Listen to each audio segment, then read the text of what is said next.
அள்ள அள்ள குறையாதது அட்சய பாத்திரம். அது நமக்கு தெரியும், கேள்விப்பட்டிருக்கிறோம். ஆனால் போட போட நிரம்பாத ஒரு பாத்திரம் உண்டு. அது என்ன தெரியுமா? நம்மளில் பல பேர்கிட்ட அந்த பாத்திரம் உண்டு. அதுதான் பேராசை அப்படிங்கிற பாத்திரம். அதை நிறைவு செய்யவே முடியாது. பேராசையை பற்றி சுஃபி இலக்கியத்தில் ஒரு பிரபலமான கதை உண்டாம். அதை ஒரு பெரியவர் எடுத்து சொல்லியிருக்கிறார். ஒரு மன்னர் நகர்வலம் போயிட்டுருக்கார். ஒரு பிச்சைக்காரன் மன்னர் எதிரில் வரான். பிச்சை போடுங்கோங்கிறான். என்னுடைய அமைதியை கெடுக்காதே போங்கிறார் மன்னர். அவன் சிரிக்கிறான். அரசே, உங்களுடைய அமைதி கெடக்கூடிய நிலையில் இருந்தால் அதுக்கு பேர் அமைதியே கிடையாது அப்படின்னு நானா. எதிரில் நிற்கிறது வெறும் பிச்சைக்காரன் இல்லை, யோகி அப்படிங்கிறத மன்னர் புரிஞ்சுக்கிட்டார். துறவியே, உங்களுக்கு என்ன வேணும்னாலும் கேளுங்க, கொடுக்குறேன்னாராம். அந்த துறவி மறுபடியும் சிரிக்கிறார்.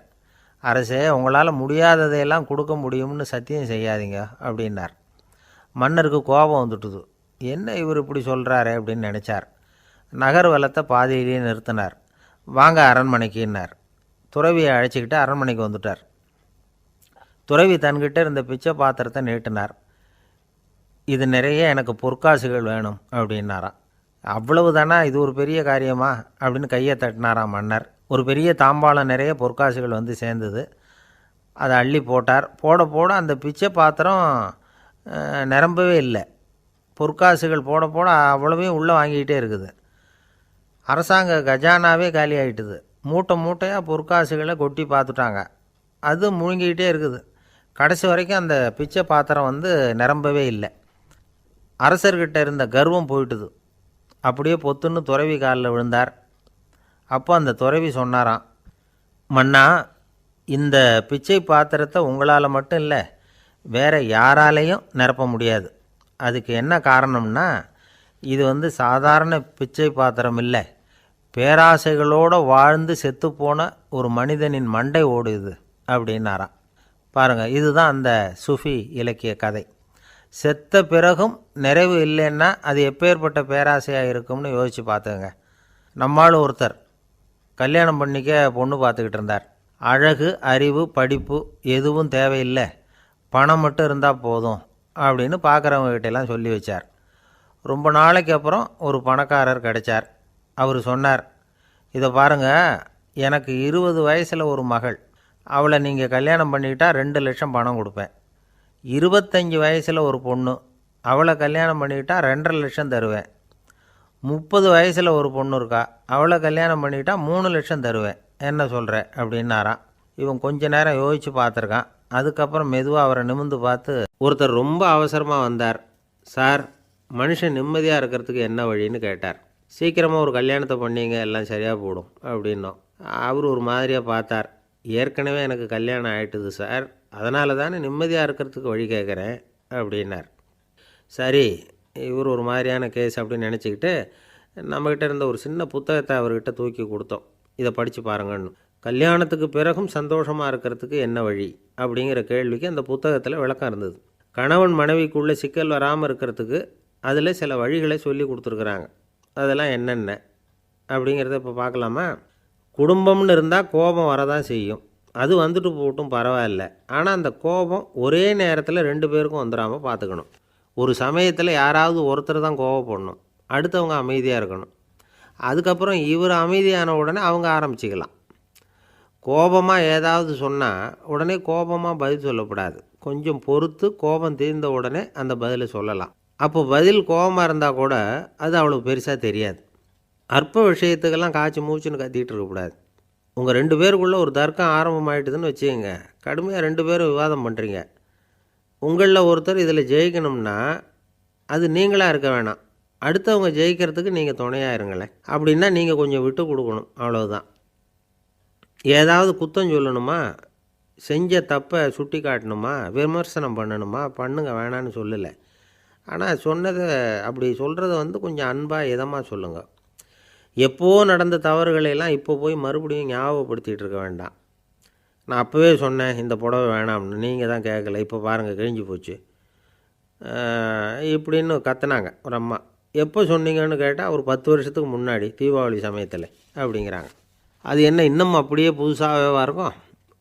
உங்களுக்கு அவர் தான் பெருசு, அவருக்கு நீங்கள் தான் பெருசு. அதை விட இந்த உலகத்தில் வேறு எதுவும் முக்கியம் இல்லைன்னு நினைக்கணும். நீ தான் என்னுடைய உலகம்னு எத்தனை தடவை சொல்லியிருப்பீங்க. அதெல்லாம் வெறும் வசனமாக போயிடக்கூடாது. ஏதாவது ஒரு பிரச்சனையை பற்றி கடுமையாக விவாதம் பண்ணிக்கிட்டு இருக்கீங்க, அதை அப்படியே பாதியில் விட்டுட்டு படுக்கைக்கு போயிடக்கூடாது. சுச்சத்தை நாளைக்கு பேசிக்கலாம்னு. அப்படி போனால் தூக்கம் வராது. பிரச்சனையை ஒரு முடிவு பண்ணிக்கிட்டு அதுக்கப்புறமா தூங்க போகணும். ஒரு நாளில் ஒரு தடவையாவது உங்கள் ஜோடியை பாராட்டி நல்ல விதமாக கனிவாக ஒரு வார்த்தை சொல்லணும் அப்படின்னு தீர்மானம் பண்ணிங்க. ஏதாவது தப்பு பண்ணிவிட்டீங்கன்னா பரவாயில்ல, அதை ஒத்துக்கிறதுக்கும் மன்னிப்பு கேட்குறதுக்கும் தயாராக இருக்கணும். அது ஒன்றும் கேவலம் கிடையாது. வீட்டுக்குள்ளே தானே கேட்க போகிறீங்க, வெளியில் யாருக்கு தெரிய போகுதோ. எப்படியோ உங்களுக்குள்ளே ஒரு சமரசம் ஆனால் சரி தான். ஒரு தகராறுன்னு எடுத்துக்கிட்டால் குறைஞ்சபட்சம் அதுக்கு 2 பேர் தேவை. தனியாகவே உட்காந்துக்கிட்டு நான் இப்போ தகராறு பண்ணிகிட்ருக்கிறேன் அப்படின்னு யாரும் சொல்ல முடியாது. 2 பேர் தகராறு பண்ணுறாங்கன்னா பொதுவாக அந்த 2 பேரில் யார் அதிகமாக பேசுகிறாங்களோ அவங்க பேரில் தான் தப்பு இருக்கும். அதை மனசில் வச்சுக்கணும். இதெல்லாம் தான் அந்த புத்தகத்தில் போட்டிருக்கிற வழிமுறைகள். இவ்வளவும் சரியாக வரலைன்னா அப்புறமா சொல்லுங்கள், வேறு புத்தகம் ஏதாவது இருக்கான்னு தேடுவோம். ஒரு கணவன் தன்னுடைய மனைவியை அழைச்சிக்கிட்டு ஒரு மனோதத்துவ டாக்டர்கிட்ட வந்தாராம். டாக்டர், எங்களுக்கு கல்யாணம் ஆகி 30 வருஷ காலமாக நாங்கள் ஒரு விஷயத்தில் கூட ஒத்து போனதில்லை அப்படின்னு ஆரம்பித்தார். உடனே அந்த அம்மா குறுக்கிட்டு, அது 30 வருஷம் இல்லை 32 வருஷம் அப்படின்னாங்களாம். ஒருத்தர் இருக்கார், நல்ல உத்தியோகத்தில் தான் இருக்கிறார். ஆனால் எப்போ பார்த்தாலும் முகத்தை வெறுப்பாக வச்சுருப்பார். அப்படியே வருவார் போவார். ஏன் சார் இப்படி இருக்கிறீங்க அப்படின்னு விசாரித்தோம். ஏன்டா இந்த வேலைக்கு வந்தோம்னு இருக்குது சார் அப்படின்னார். உங்கள் வேலை உங்களுக்கு பிடிக்கலையா அப்படின்னு கேட்டோம். இல்லைன்னார். இப்படிப்பட்டவங்க வெற்றிகரமான வாழ்க்கை வாழ முடியாது. இது நிபுணர்கள் கருத்து. வேலையை நேசிக்க தெரிந்தவர்கள் வெற்றி பெறுவார்கள் அப்படிங்கிறாங்க அவங்க. எந்த துறையாக இருந்தாலும் சரி, அந்த துறையில் வெற்றிகரமாக இருக்கிறவங்கள விசாரித்து பாருங்கள். எனக்கு என்னுடைய வேலை ரொம்ப பிடிக்கும் அப்படின்னு சொல்கிறவங்களாக தான் இருப்பாங்க. அப்படி இருந்தால் தான் அது வெற்றிகரமாக இருக்க முடியுது அவங்களால. ஒருத்தனுக்கு பிடித்தமான பொழுதுபோக்கே அவனுடைய தொழிலாக இருந்துட்டுதுன்னா அவனை மாதிரி கொடுத்து வச்சவன் வேறு யாரும் இல்லை அப்படிங்கிறார் பெர்னாட் ஷா. ஒரு தடவை மன்னர் ஹுமாயூன் உயிரை தண்ணீர் முண்டு ஊற்றுகிற தொழிலாளி ஒருத்தர் காப்பாற்றினாராம் அந்த ஹுமாயூன் உயிரை. உடனே மன்னர் கேட்டிருக்கார், உனக்கு என்ன வேணும்னாலும் கேளு தரேன், உயர் பதவி வேணுமா அப்படின்னு கேட்டாராம். மன்னா, மக்களின் தாகம் தீர்க்கக்கூடிய இந்த பணியை விட உயர்ந்தது உண்டா அப்படின்னாராம் அந்த தொழிலாளி. அவரால் அவருடைய வேலையை நேசிக்க முடிஞ்சுது, அதனால் மகிழ்ச்சியாக இருக்க முடிஞ்சுது. நாமெல்லாம் அப்படி இல்லை. வேலை கிடைக்கிற வரைக்கும் கிடைச்சா போதும் அப்படின்னு இருக்கோம். கிடைச்சதுக்கப்புறம் ஏன்டா அந்த வேலைக்கு வந்தோம்னு ரொம்பவும் அழுத்துக்குவோம். சரி, நாம் இருக்கிற இடத்துல நாம் வெற்றிகரமாக இருக்க வழி உண்டா அப்படின்னா உண்டுன்னு சொல்கிறாங்க. அதாவது மன இயல் நிபுணர்கள் இருக்கிறாங்க இல்லையா, அவங்க அதுக்கு முக்கியமாக 6 வழிகள் சொல்கிறாங்க. நீங்கள் ஒரு அலுவலகத்தில் வேலை பார்க்குறவரா அப்படின்னா இதை கேளுங்க. அதாவது உங்கள் மேலதிகாரி எதிர்பார்ப்புக்கு தகுந்த மாதிரி உங்கள் வேலை இருக்குதா? அப்படி இல்லைன்னா முதல்ல உங்கள் வேலையின் தரம் உயரணும். உங்களுக்கு மேலே கீழே வேலை பார்க்குற பணியாளர்கள்கிட்ட நல்ல விதமாக பழகிறீங்களா? அந்த உறவு முறையில் ஏதாவது குறை இருந்தால் அதை கண்டுபிடிச்சி சரி பண்ணுங்கள். நம்பிக்கைக்கு உரியவர் அப்படின்னு நீங்கள் பேர் எடுக்கணும். நீங்கள் எடுக்கிற முடிவு நல்ல முடிவாக தான் இருக்கும் அப்படின்னு அடுத்தவங்க சொல்லணும். உங்கள் தோற்றத்துக்கு முக்கியத்துவம் கொடுங்க. இது மனம் உடல் 2ம் சம்மந்தப்பட்டது. அதனால் மனசையும் ஆரோக்கியமாக வச்சுருக்கணும், உடம்பையும் ஆரோக்கியமாக வச்சுருக்கணும். உங்களுடைய நிர்வாகம் செயல்படுற விதத்தை நல்லா புரிஞ்சு வச்சுக்கணும். உங்களுடைய நிர்வாகம் இப்போ ஒரு காரியம் செய்யுதுன்னு வச்சுங்க, ஏன் அப்படி செய்யுது, எதுக்காக அப்படி செய்யுது, அதனுடைய குறிக்கோள் என்ன, அது நீடிக்கிறதுக்கு காரணம் என்ன, இதையெல்லாம் தெரிஞ்சுக்கணும். சிரிப்புக்கு வஞ்சகம் பண்ணக்கூடாது. நல்லா சிரிக்கணும், அப்போ தான் அது திரும்ப கிடைக்கும். கடந்த கால தோல்வியை பற்றி கவலைப்படக்கூடாது. முதலாளி விருப்பம் தெரிஞ்சு நடந்துக்கிறது நல்லது தான். அதுக்காக காக்கா பிடிக்கணுங்கிற அவசியம் இல்லை. உங்களுக்கு ஒரு பொறுப்பான வேலை கிடைக்குது, உடனே சத்தம் குழப்பம் அப்படின்னு சூழ்நிலையை இறுக்கமாக ஆக்கிடக்கூடாது. எந்த சூழலையும் இயல்பாக கையாளக்கூடியவர் அப்படிங்கிறத காட்டணும். இதெல்லாம் உங்கள் துறையில் நீங்கள் வெற்றி பெற நிபுணர்கள் சொல்கிற யோசனைகள். இவ்வளவு விவரமும் சொல்லிவிட்டு ஒருத்தரை பார்த்து கேட்டோம், இப்போ சொல்லுங்கள், நீங்கள் செய்கிற வேலை உங்களுக்கு பிடிச்சிருக்குதா அப்படின்னோம். ரொம்ப ரொம்ப பிடிச்சிருக்குது அப்படின்னார். சரி, என்ன செஞ்சிகிட்ருக்குறீங்க அப்படின்னு கேட்டோம். சும்மா தான் இருக்கிறேன் அப்படின்னார் அவர். ஒருத்தர் ரொம்ப அவசரமாக போய்கிட்டு இருந்தார். எங்கே சார் போகிறீங்கன்னு கேட்டோம். எனக்கு வேண்டியப்பட்ட ஒருத்தருக்கு குழந்தை பிறந்திருக்கிறதாக செய்தி வந்திருக்கு, அதுதான் ஆஸ்பத்திரிக்கு போயிட்டுருக்கேன், பார்த்துட்டு வரலாம்னு அப்படின்னார். அப்படின்னா கொஞ்சம் இப்படி உட்காருங்க அப்படின்னோம். சில விவரமெல்லாம் சொல்கிறேன் கேட்டுக்கிட்டு போங்க அப்படின்னோம். உட்காந்தார். அப்புறம் சொல்ல ஆரம்பித்தோம். புதுசாக பிறந்திருக்கிற ஒரு குழந்தைய பார்க்க போகிறதுன்னா அது சாதாரண விஷயம் இல்லை. அதில் ரொம்பவும் கவனமாக நடந்துக்கணும். புது குழந்தைக்கு நோய் சுலபமாக தொற்றும். முக்கியமாக காற்று மூலமாக பரவுகிற நோய்கள் சுலபமாக வந்துடும். அதனால் நமக்கு உடம்பு சரியில்லைன்னா குழந்தைய விட்டு கொஞ்சம் தள்ளியே இருக்கிறது தான் நல்லது. பெரியவங்களை பொறுத்த வரைக்கும் சாதாரணமாக உள்ள ஒரு கிருமி கூட குழந்தையை பொறுத்த வரைக்கும் ரொம்ப மோசமான ஒரு கிருமியாக இருக்கும்.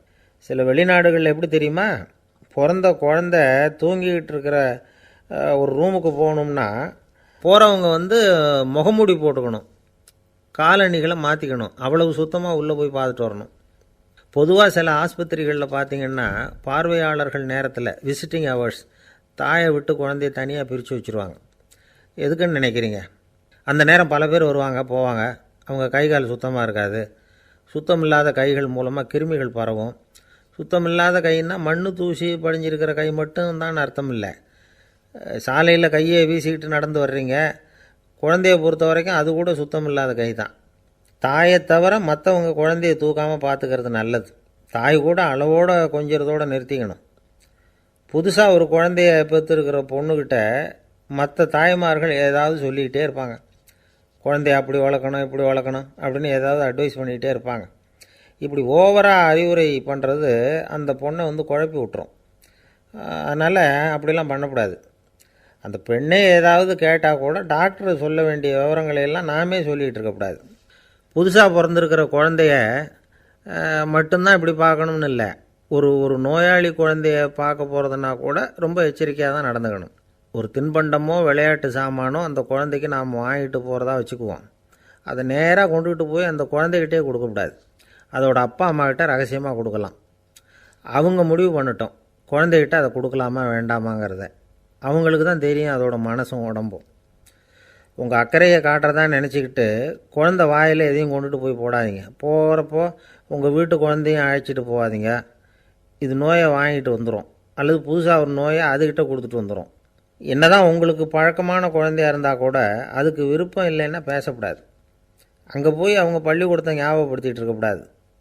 நோயில் இருக்கிறப்ப ஸ்கூலை பற்றி பேச அது விரும்பாது.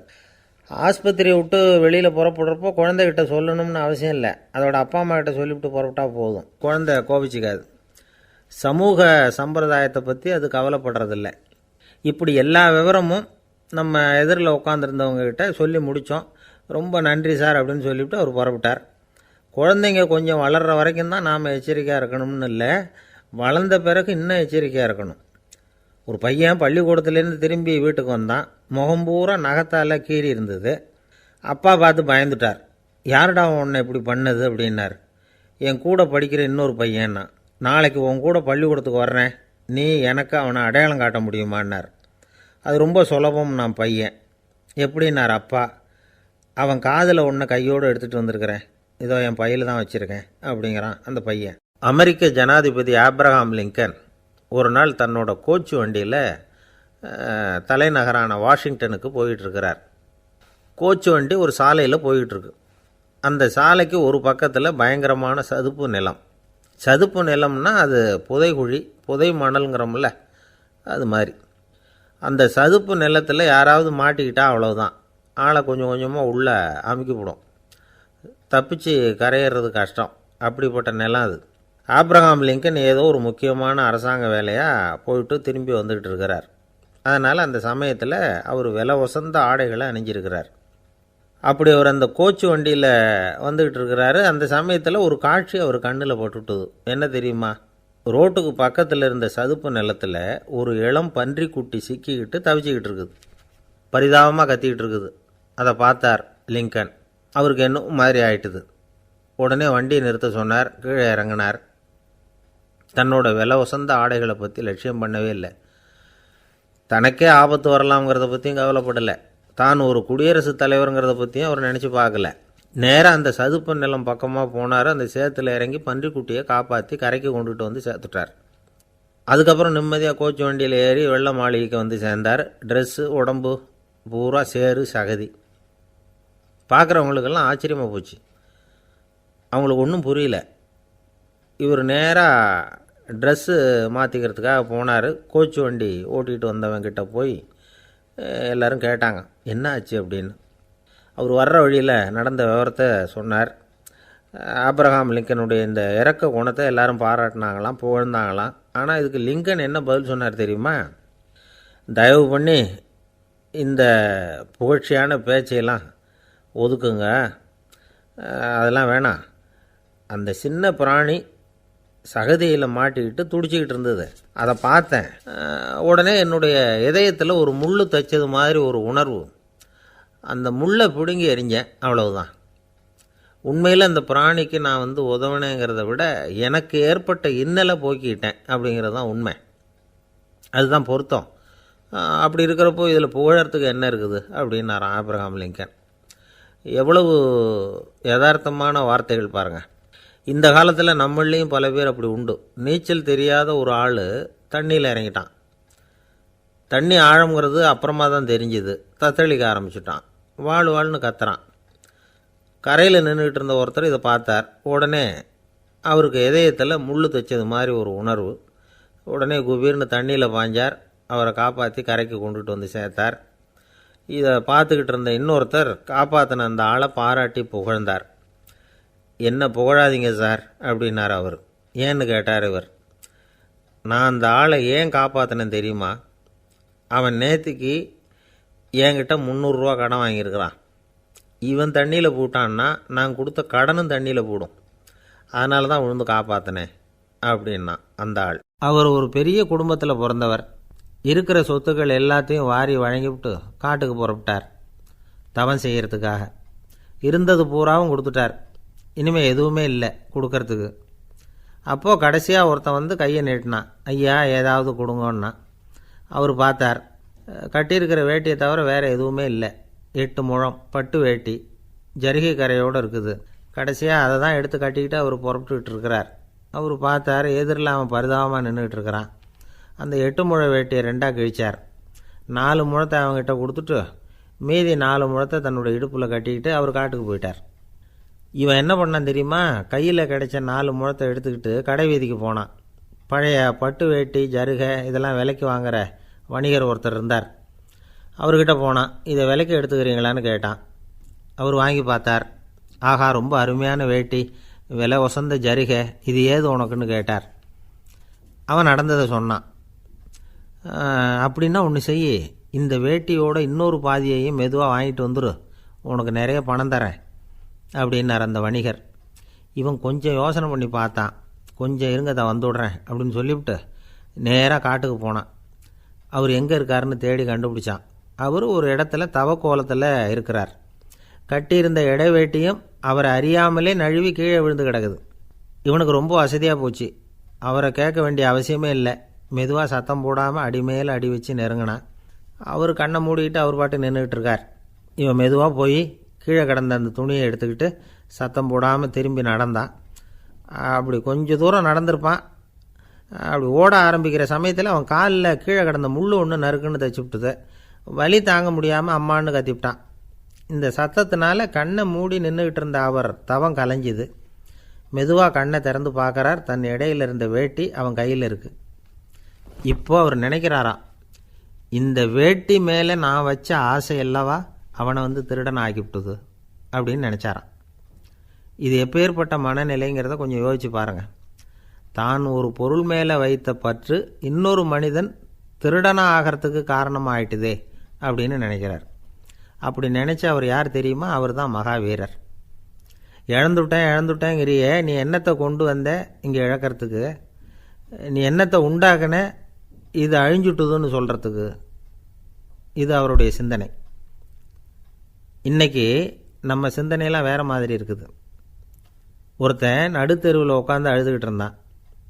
அந்த வழியாக வந்தவர் கேட்டார், ஏன்ப்பா அழற அப்படின்னு கேட்டார். 5 ரூபா சார், இந்த இடத்துல விழுந்துட்டுது, ரொம்ப நேரமாக தேடுறேன், கிடைக்காது போல இருக்கு அப்படின்னா. எப்போ தொலைஞ்சுது அப்படின்னு கேட்டார். அது எனக்கு தெரியாது சார், பணத்தை தொலைச்சவன் தேடி பார்த்துட்டு போயிட்டான், நான் அவனுக்கு பின்னாடி தேட வந்தவன் அப்படின்னு சொல்லிவிட்டு மறுபடியும் தேட ஆரம்பிச்சானா. அன்பாக இருக்கணும்னு அநேக பெரியவங்க சொல்லியிருக்கிறாங்க. நாமளும் அதை கேட்டுவிட்டு அன்பு காட்டுறதுக்கு தயாராக தான் இருக்கிறோம். அதை வாங்கிறதுக்கு தான் ஆளை காணும். இருந்தாலும் அன்பில் எத்தனையோ வகை உண்டு.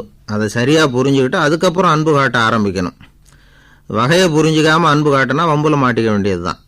அன்புன்னா சாதாரணமாக நினச்சி விடாதீங்க. அதில் எவ்வளவு விதம் தெரியுமா? இரக்கம், கருணை, காருண்யம், பந்துத்துவம், பட்சம், பாசம், நேசம், விசுவாசம், அபிமானம், காதல், பக்தி, இப்படி பல விதமாக அதை பற்றி சொல்லி வச்சுருக்கிறாங்க பெரியவங்க. இந்த வார்த்தைகள்லாம் நாம் கேள்விப்பட்டது தான். இருந்தாலும் அதுகளுக்குள்ளே என்ன வித்தியாசம்னு கேட்டால் சரியாக சொல்ல தெரியாது. அதனால் இந்த வார்த்தைகளுக்கெல்லாம் பெரியவங்க என்ன விளக்கம் சொல்கிறாங்கன்னு இப்போ பார்க்கலாம்.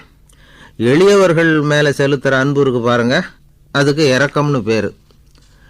அறிவு பலம், சரீர பலம், இது ரெண்டும் இல்லாதவங்க மேலே, அதாவது வலிமையற்றவர்கள் மேலே செலுத்துகிற அன்பு இருக்கு பாருங்கள், அதுதான் கருணை. எறும்புலேருந்து யானை வரைக்கும் சகல ஜீவராசிகள் மேலேயும் காட்டுற அன்புக்கு காருண்யம்னு பேர், ஜீவகாருண்யம். சிபி சக்கரவர்த்தி காட்டின அன்பு இந்த ரகம்.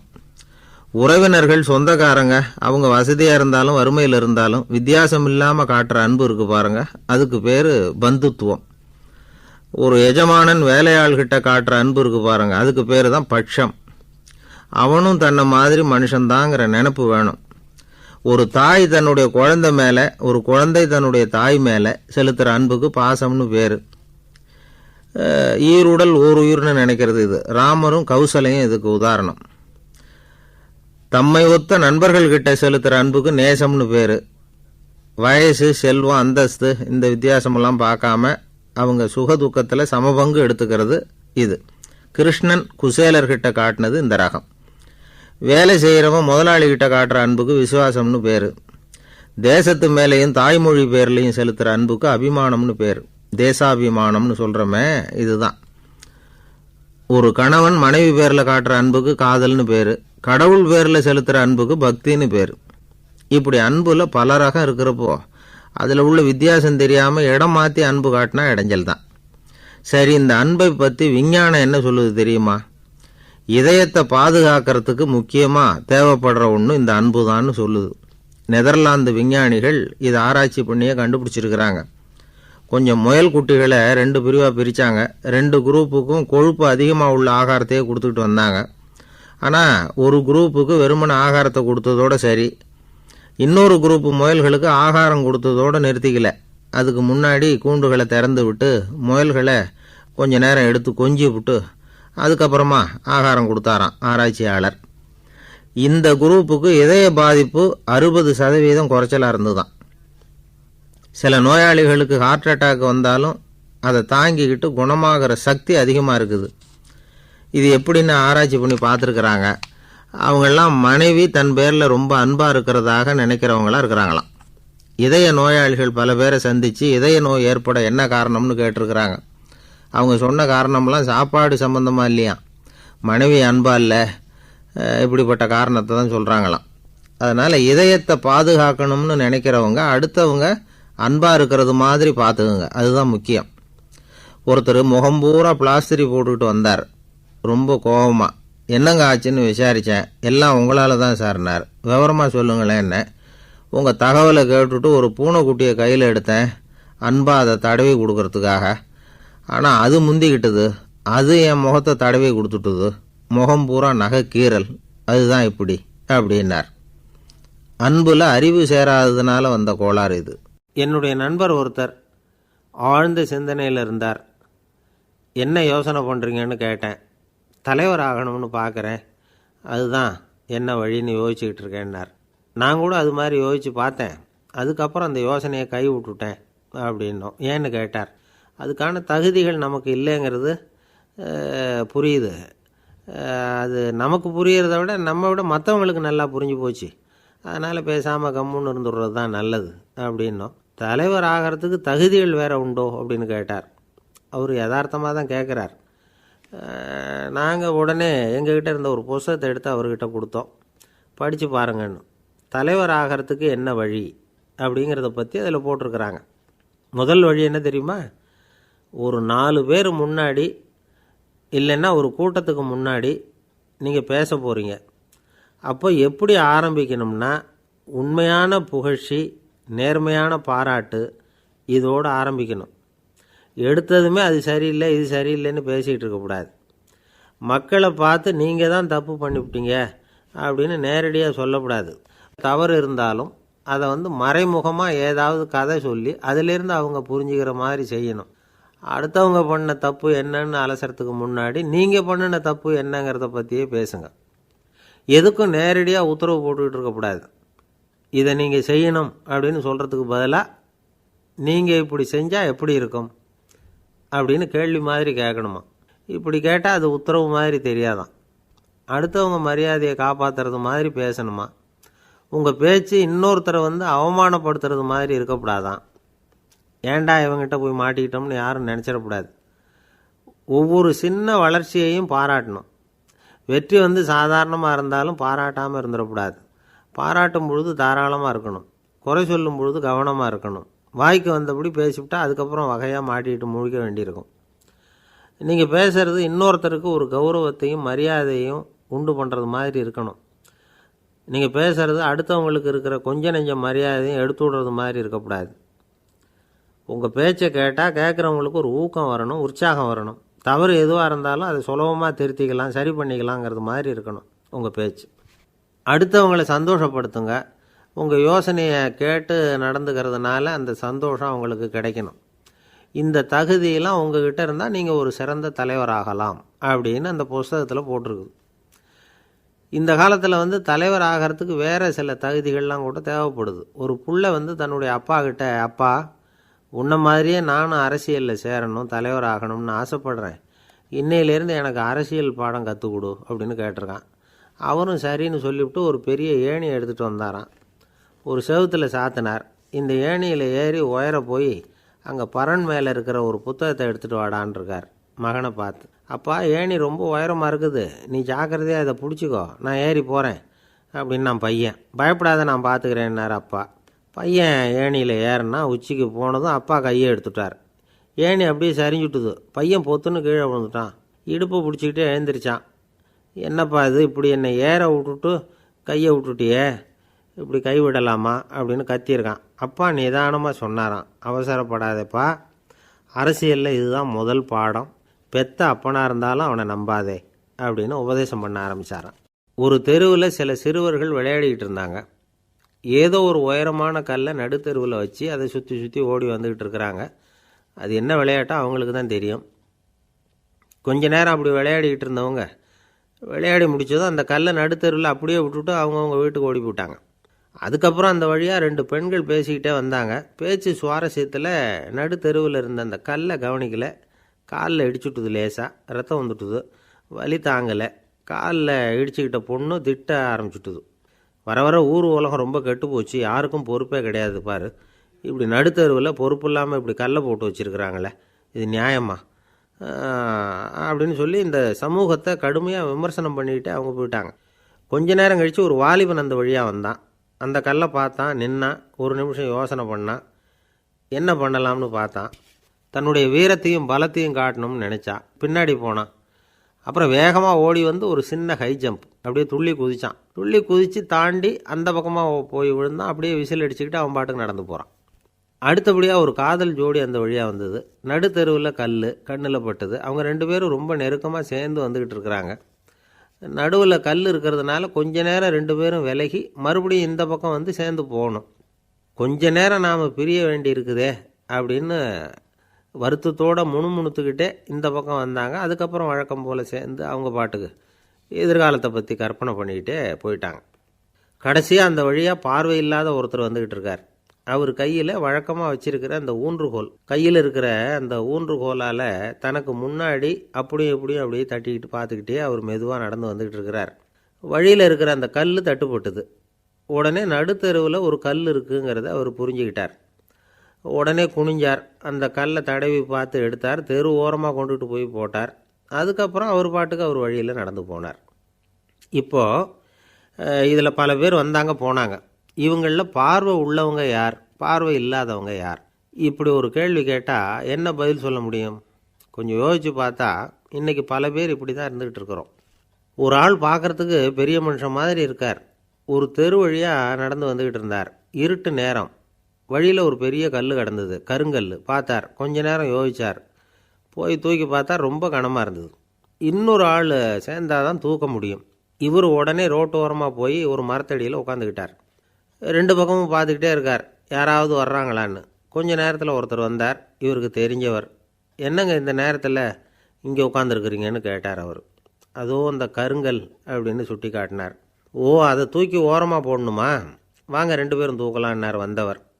நான் அதுக்காக உட்காந்துருக்கலேன்னார் இவர். பின்ன வேறு எதுக்காகன்னார் அவர். ஒரு மனுஷன் கருங்கல்லில் காலை இடிச்சுக்கிட்டான்னா எப்படி துள்ளுவான்னு பார்க்கணுங்கிறது எனக்கு ரொம்ப நாளாக ஒரு ஆசை. அதுக்காக தான் உட்காந்துருக்கிறேன் அப்படின்னாராம். இந்த உலகத்தில் எவ்வளவோ உயிரினங்கள் இருக்குது. ஒவ்வொன்றும் ஒவ்வொரு விதமாக சண்டை போடுது. இப்போ 2 மாடு சண்டை போட்டுக்குதுன்னு வச்சுக்கோங்க. என்ன பண்ணும்? 2 முட்டிக்கும். அதுக்கு சண்டை போடுறதுக்கு ஆயுதமாக உபயோகப்படுறது அதோட கொம்பு. 2 சேவல் சண்டை போட்டுக்குதுன்னு வச்சுக்கோங்க. அதுக்கு ஆயுதமாக உபயோகப்படுறது அதோட கால் நகம். காலால் தான் அது ஒன்றோட ஒன்று சண்டை போட்டுக்கும். ஆனால் 2 மனுஷன் சண்டை போட்டுக்கிறான்னு வச்சுக்கோங்க. இவன் இன்னதை தான் ஆயுதமாக உபயோகப்படுத்துவான்னு குறிப்பிட்டு சொல்ல முடியாது. கல்லை எடுப்பான், கத்தி எடுப்பான், துப்பாக்கி எடுப்பான், என்ன வேணாலும் பண்ணுவான். வாயால் திட்டுவான், கையால் அடிப்பான், காலால் உதைப்பான், சகலகலா வல்லவன். விலங்குகள்லாம் பொதுவாக வாயை சாப்பிட்றதுக்கு மட்டும்தான் உபயோகப்படுத்துது. ஆனால் இவனுக்கு சாப்பிட்றதுக்கும் அதுதான், சாப்பிட்டு விட்டு திட்டுறதுக்கும் அதுதான். ஆனால் ஒரு விஷயத்தில் மட்டும் கெட்டிக்கிறேன். அதாவது நாம் சண்டை போட்டுக்கிட்டாலும் பரவாயில்லை, கோழிகள் சண்டை போடாமல் இருக்கணும் அப்படின்னு ஆசைப்படுறான். எதுக்காக? கோழிகள் சண்டை போடாமல் இருந்தால் நிறைய முட்டைகள் போடுமா. அதுக்காக தான் இந்த அக்கறை. கோழி பண்ணை வச்சுருக்கிறவங்களுக்கு இது ஒரு பெரிய பிரச்சனை. அதாவது பண்ணையில் இருக்கிற கோழிகளுக்குள்ளே அடிக்கடி சண்டை வந்துடும். அதனால் முட்டை உற்பத்தி குறைஞ்சிரும். சரி, இதுக்கு என்ன பண்ணுறது? பண்ணையில் போய் உட்காந்துக்கிட்டு தினமும் பஞ்சாயத்து பேசிகிட்டு இருக்க முடியுமா? அமெரிக்காவில் கோழி பண்ணை வச்சுருக்கிற ஒருத்தர் இதை பற்றி யோசனை பண்ணி பார்த்தாராம். ஒரு வழியையும் கண்டுபிடிச்சிருக்கார். கோழிக்கெல்லாம் மூக்கு கண்ணாடி மாட்டி விட்டுட்டோம்னா அது சண்டை போடுற குணம் குறைஞ்சிரும், முட்டை அதிகமாகிடும். அந்த கண்ணாடியில் உள்ள லென்ஸு சிவப்பு நிறத்தில் இருக்கணும், அவ்வளவுதான் அப்படின்னு அவர் கண்டுபிடிச்சாராம். இது ஏற்கனவே நடைமுறையில் கண்டுபிடிக்கப்பட்ட ஒரு விஷயம். ஆனால் எல்லா கோழிக்கும் சிவப்பு மூக்கு கண்ணாடி எப்படி மாட்டி விடுறது? அப்படியே மாட்டி விட்டாலும் அது நழுவாமல் இருக்கணுமே. இப்போ நாமெல்லாம் நடு விரலால் மூக்கு கண்ணாடி நடுவில் தொட்டு அப்படி ஸ்டைலாக சரி பண்ணிக்கிறோம். அது மாதிரி கோழி எப்படி சரி பண்ணிக்கும்? இதுதான் பிரச்சனை. இதுக்கு அவர் என்ன வழி கண்டுபிடிச்சாருன்னா, கோழிக்கெல்லாம் மூக்கு கண்ணாடிக்கு பதிலாக விழியொட்டு வில்லைகள், கான்டாக்ட் லென்ஸ், அதை பொருத்தி விட்டா என்ன அப்படின்னு யோசனை பண்ணார். அதே மாதிரி பண்ணார். அதே மாதிரி செஞ்சு பார்த்தார், வெற்றி. அதுக்கப்புறம் கோழியெல்லாம் சண்டை போட்டுக்கலையாம், சமாதான பிரியர்கள் ஆகிட்டு தான். கோழிகளுக்கு இயல்பாகவே சண்டை போடுற குணம் உண்டு. ஆனால் அதோட கண்ணுக்கு பார்க்குற பொருள்லாம் ரோஜா நிறத்துலையோ அல்லது இன்னும் சொல்லப்போனால் அழுத்தமான சிவப்பு நிறத்துலையோ தெரிஞ்சதுன்னா சண்டை போடுற குணம் குறைஞ்சிருதான். அந்த சமயத்தில் அது அதிகமாகவும் முட்டையிட ஆரம்பிச்சுடுதான். அதே நேரத்தில் இறை எடுக்கிறத கூட குறைச்சிக்குதான். இது ஏன் இப்படி பண்ணுதுங்கிறது விஞ்ஞானிகளுக்கு இன்னமும் புரியலையா. எப்படியோ அமெரிக்க கோழிகள்லாம் கான்டாக்ட் லென்ஸ் பொருத்திக்க ஆரம்பித்தாச்சு. கோழி கழுத்தை பிடிச்சிக்கிட்டு ஒரு சில வினாடிகளில் அதை பொருத்தி போடுறாங்களாம். கோழியோட ஆயுள் பூரா அது அப்படியே இருக்குமா. பண்ணையில் முட்டை உற்பத்தி குறைஞ்சா இது மாதிரி விஞ்ஞானபூர்வமாக பரிகாரம் தேடுறது தான் நல்லது. நமக்கு வேண்டியப்பட்ட ஒருத்தர், அவர் ஒரு கோழி பண்ணை வச்சுருந்தார். அந்த பண்ணையில் பாதி கோழி திடீர்னு செத்து போச்சு. உடனே ஒரு கால்நடை மருத்துவர்கிட்ட போக வேண்டியது தானே. அங்கே போகல, உள்ளூரில் மந்திரம் பண்ணிகிட்டு இருந்த ஒரு சாமியார்கிட்ட போனார். அவர் காலில் விழுந்தார். சாமி, என் பண்ணையில் பாதி கோழி செத்து போட்டுதுன்னார். சாமியார் யோசனை பண்ணார். சரி, பண்ணையில் வாசப்படி கிழக்கு பக்கமாக வச்சுருக்கியா மேற்கு பக்கமாக வச்சுருக்கியான்னு கேட்டார். கிழக்கு பக்கமாக இருக்குன்னார் அவர். அதுதான் தப்பு, மேற்கு பக்கமாக அதை மாற்று சரியாக போடும்னாராம். அதே போல் இவர் போய் மாற்றிவிட்டார். அப்பவும் பாதி செத்து போச்சு. மறுபடியும் சொன்னார், சாமி மறுபடியும் பாதி கோழி செத்து போட்டுதேன்னார். சரி, கூரை எப்படி போட்டிருக்க? ஓடு போட்டிருக்கியா இல்லை கீத்து போட்டிருக்கியான்னார். ஓடு போட்டிருக்கேன்னாராம் அவர். அதுதான் தப்பு, கீத்து போட்டுரு சரியாக போடும்னாராம். சரின்னு போய் அதையும் மாற்றி பார்த்தார். மறுபடியும் போயிட்டுது, கோழி செத்து போச்சு. வந்தார், மறுபடியும் பாதி செத்து போச்சு சாமின்னு வந்தார். இவரும் யோசனையை மாற்றி மாற்றி சொல்லிகிட்டே இருக்கிறார். இப்படி அவரும் மாற்றி மாற்றி பார்த்தார். 6வது தடவையாக அவரை தேடிட்டு வந்தார். அந்த சமயத்தில் இவர் ரொம்ப தீவிரமாக யோசனை பண்ணி பார்த்துட்டு, அது சரிப்பா, நீயும் என்கிட்ட சளைக்காமல் வந்துக்கிட்டு இருக்கிற, நானும் யோசனை சொல்லிகிட்டு இருக்கேன். இப்போவும் உங்ககிட்ட சொல்கிறதுக்கு என்கிட்ட யோசனை நிறையா இருக்குது. ஆனால் சோதிக்கிறதுக்கு உங்ககிட்ட கோழி இல்லையே, என்ன பண்ணுறது அப்படின்னாராம் இவர். ஒருத்தர் சிகரெட்டும் கையுமா வந்தார். சார், இந்த புகைப்பிடிக்கிற பழக்கத்தை நிறுத்தி போடணும்னு தான் பார்க்குறேன், முடியலேன்னார். புகைப்பிடிக்கிறத நிறுத்துறது ரொம்ப சுலபம் சார் அப்படின்னார் இன்னொருத்தர். எப்படி சொல்கிறீங்கன்னு கேட்டார் அவர். நான் கூட ஏற்கனவே 10 தடவை அந்த பழக்கத்தை நிறுத்தி இருக்கிறேன் சார் அப்படின்னார் இவர். இதிலேருந்து என்ன தெரியுது? புகைப்பழக்கத்தை திடீர்னு விட்டு விடுறதுங்கிறது ரொம்ப கஷ்டம்னு தெரியுது. இருந்தாலும் இது சம்பந்தமான ஆராய்ச்சி, அனுபவம் இது ரெண்டையும் அடிப்படையாக வச்சு சில வழிமுறைகளை சொல்கிறாங்க. அதாவது புகைப்பிடிக்கிறத நிறுத்துறதுக்கு 10 வழிகள் உண்டு அப்படின்னு சொல்கிறாங்க. அது என்னங்கிறத தெரிஞ்சுக்கிட்டால் உபயோகப்படுதான்னு பார்க்கலாமே. முதல் கருத்து என்னென்னா, கொஞ்ச நாளைக்கு புகைப்பிடிக்கிற நண்பர்களை விட்டு விலகி இருக்கணும். இதனால் புகைப்பிடிக்கிற ஆசை குறையும். அந்த பழக்கத்தை மறுபடியும் ஆரம்பிக்கப்படாதுங்கிற எண்ணம் உறுதிப்படும். ரெண்டாவது கருத்து, புகைப்பிடிக்கிறதை எதிர்த்து தீவிரமாக பிரச்சாரம் செய்ய ஆரம்பிச்சிடணும். அது அடுத்தவங்களுக்கும் உபயோகப்படும், உங்களுக்கும் உபயோகப்படும். உங்கள் உள்ளுணர்வை அது தூண்டும், உங்களை உறுதி கொள்ள வைக்கும். மூன்றாவது கருத்து என்னென்னா, தினமும் 2 தடவை குளிக்கணும். எப்படி தெரியுமா?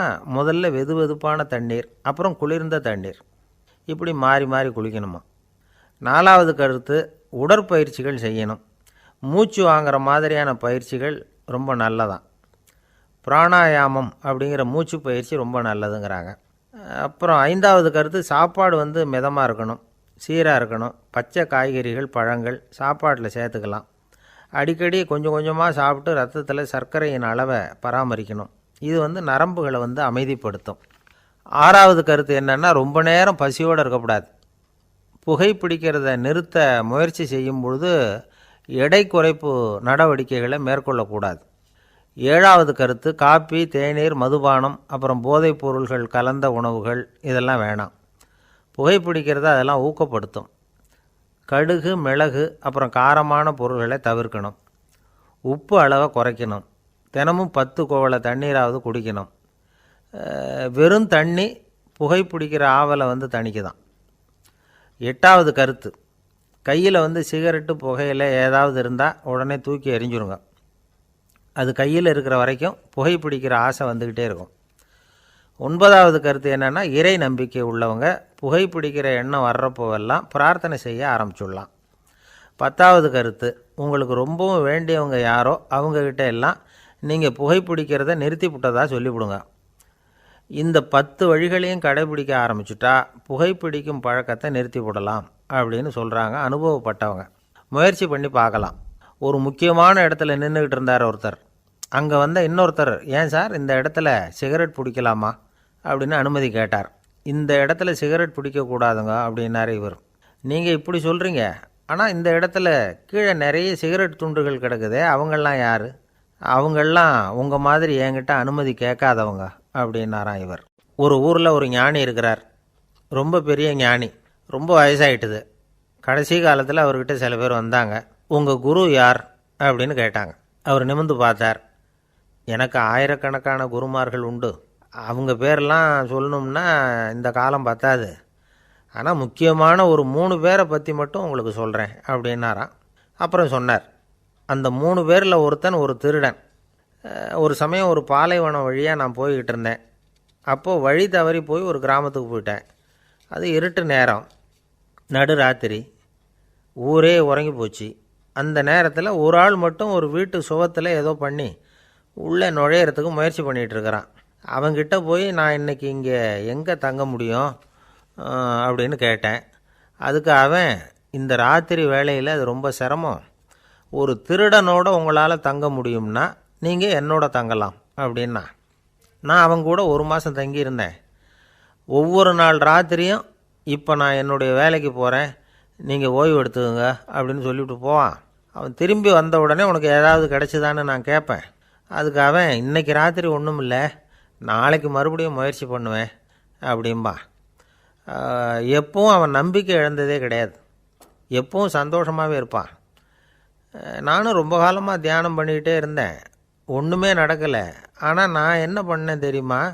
மனசு வருத்தப்படும், நம்பிக்கை இழந்துருவேன். அப்போல்லாம் அந்த திருடனுடைய விடாமுயற்சி தான் ஞாபகத்துக்கு வரும். அதனால் அந்த திருடன் எனக்கு ஒரு குரு. என்னுடைய 2வது குரு யாருன்னா, அது ஒரு நாய்.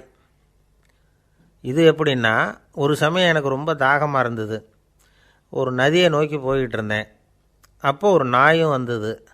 அதுக்கும் தாகம். ஓடி ஆற்றை பார்த்துது. அதோட நிழல் ஆற்றுல தெரிஞ்சுது. அதை பார்த்ததும் பயந்துட்டுது. அதாவது அது தன்னுடைய சொந்த உருவத்தையே கண்டு பயந்தது. அதை பார்த்து குறைக்குது, திரும்பி ஓடிச்சு. ஆனால் அதுக்கு தாகம் அதிகமாக இருந்ததுனால அது மறுபடியும் திரும்பி வந்தது. பார்த்தா மறுபடியும் தண்ணியில் நாயோட உருவம் தெரியுது. இப்படி சில தடவை பண்ணிச்சு, இருந்தாலும் கடைசியில் தண்ணியில் குதிச்சுட்டுது துணிஞ்சி. இப்படி குதித்த உடனே அதோட உருவமும் மறைஞ்சுட்டுது. இதை பார்த்தேன். நான் என்ன புரிஞ்சுக்கிட்டேன்னா, எவ்வளவு தான் பயம் இருந்தால் கூட ஒருத்தன் தைரியமாக காரியத்தில் இறங்கணும் அப்படிங்கிறத புரிஞ்சுக்கிட்டேன். இந்த போதனை அந்த நாய்கிட்ட இருந்து எனக்கு கிடைச்சிது. இது ஒன்று. அடுத்தது, என்னுடைய 3வது குரு யாருன்னா, அது ஒரு சின்ன குழந்தை. நான் ஒரு சமயம் ஒரு நகரத்துக்கு போனேன். அங்கே ஒரு குழந்தை எரிகிற மெழுகுவத்தி ஒன்று எடுத்துக்கிட்டு வந்தது. நான் அந்த குழந்தைய பார்த்து வேடிக்கையாக கேட்டேன், ஏன் பாப்பா, இந்த மெழுகுவத்தியை நீயாவே கொளுத்துனியா அப்படின்னு கேட்டேன். ஆமான்னுது அந்த குழந்தை. சரி, இந்த மெழுகுவத்தி முன்னாடி எரியாமல் இருந்தது, இப்போ எரியுது. இந்த மெழுகுவத்திக்கு வெளிச்சம் எங்கேருந்து வந்தது, அதை எனக்கு காட்ட முடியுமா அப்படின்னு கேட்டேன் அந்த குழந்தைகிட்ட.